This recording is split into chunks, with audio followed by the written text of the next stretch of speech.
Pemirsa daweg sawetara warsa ungkuran Dewan sampun sida ngembasang perda inisiatif.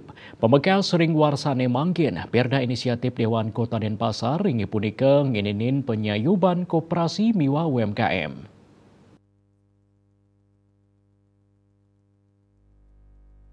Ran perda puniki wantah nyantosa antuk kasahang ring rapat paripurna Dewan. Santukan anutin saking napi sani kablik bagang oleh pansus kaping 6 maka sami materi sampun kacumpuin oleh baga sani mapaiketan rumasuk Dinas Koperasi dan UMKM. Selanturnyane ring tanggal 13 Oktober warsa kali tali 3 Bapem Perda DPRD Denpasar muali ngerincikang asikiran perda inisiatif.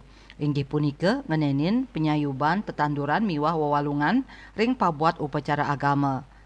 Ketua Bapem Perda DPRD Denpasar Ana Agung Putu Gede Wibawa Mausang, pemargi inucap sampun kedabdabin oleh Bapem Perda antuk ngelaksanayang rapat sareng tim ahli saking Kemenkumham Bali miwah Bendesa Madya MDA Denpasar. Munggah ring rapat inucap kablik bagang ngenenin indik teknis pawantukan ran perda inucap. Bapem Perda taler muatang pawawas saking tim ahli indik ran perda sani pacang kablik bagang ring galah pungkuran.